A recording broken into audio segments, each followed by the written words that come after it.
कि मेरे आम से नाम का भी कुछ काम हो, मेरे आम से नाम का भी कुछ काम हो, जो मेरे काम से इस नाम की पहचान हो। ये प्यार यूं मुझको नागवार हुआ, ये प्यार यूं मुझको नागवार हुआ, एक बार नहीं कई बार हुआ।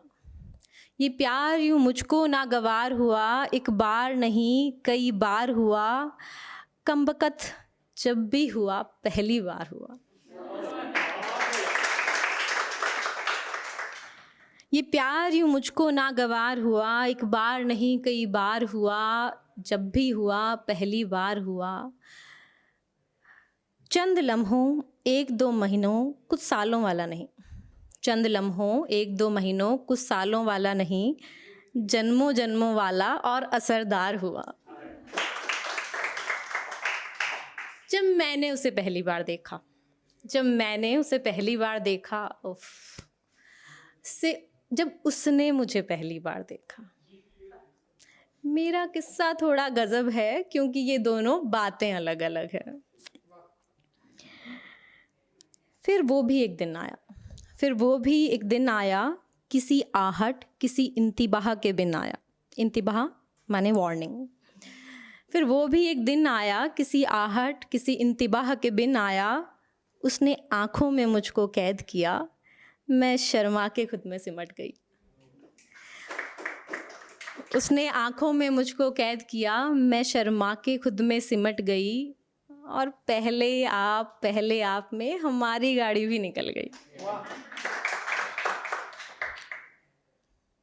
कुछ लोग स्कूल में, कुछ कॉलेज, और कुछ कॉलेज पार कर चुके हैं। तो स्कूल कॉलेज वाला प्यार थोड़ा नया नया सा लगता है, हार्मोन्स को पता नहीं होता चल क्या रहा है। ठीक, तो ये कॉलेज की कहानी है। तो हम कॉलेज में थे, नए नए इश्क का खुमार था, तो घंटों बातें होने लगी, कभी फ़ोन पे कभी मैसेज में। मैं थोड़ी ओल्ड स्कूल टाइप हूँ, तो कभी कभार लव लेटर भी लिख दिया करती थी, लो पकड़ो एक खत। ठीक है, तो जो लिखने वाले होते हैं उन्हें खत लिखना बड़ा पसंद होता है ना। हाँ, फिर खत पे लिखते हैं, पहले खत लिखते हैं। मुलाकातें वो अभी थोड़ी कम थी, ठीक है।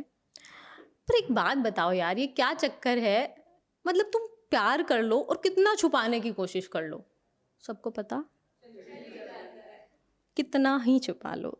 तो इश्क का अजीब सितम है, इश्क का अजीब सितम है, तुम लाख कोशिश कर लो छुपाने की, जाने कैसे सबको पता चल जाता है। हॉस्टल में कौन कौन रहा है, हॉस्टल पीजी, हॉस्टल में सारी सहेलियाँ मुझे उसके उनके, अब वो हो गए थे, प्रमोशन हो चुका है।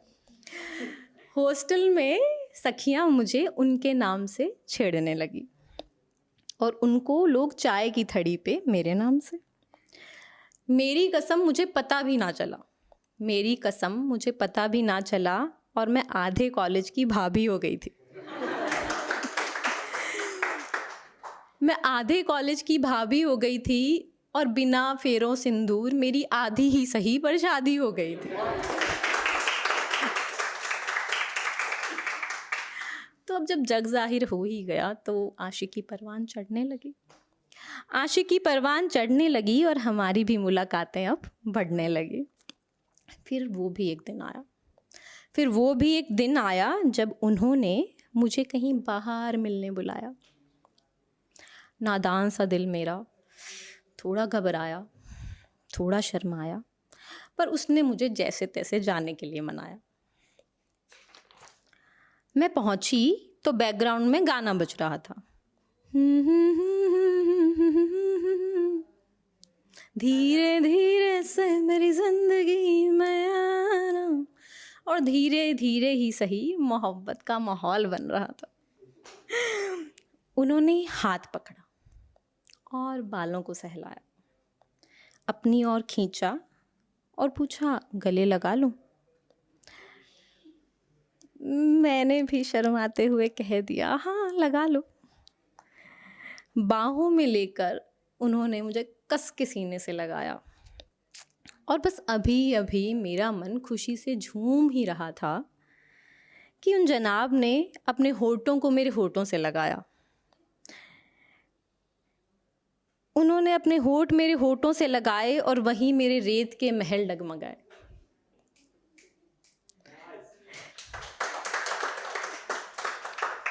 अभी बाकी।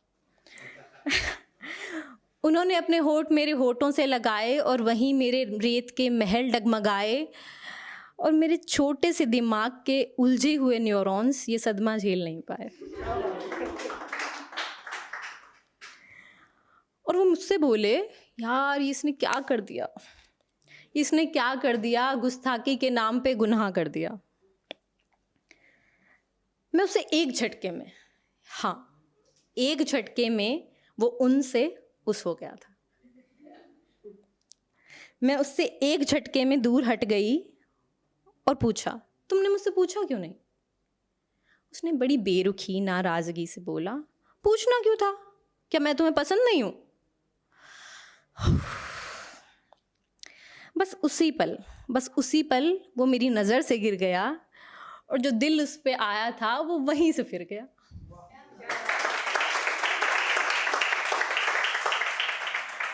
मैं बस इतना कह पाई कि हो सकता है ये नए नए इश्क की बीमारी है, हो सकता है ये नए नए इश्क की बीमारी है, पर मेरी हाँ मेरी हर चुप्पी पर भारी है। काश वो समझ पाता कि पूछना ज़रूरी है, और मेरी हाँ में ही मेरी मंजूरी है। Thank you so much.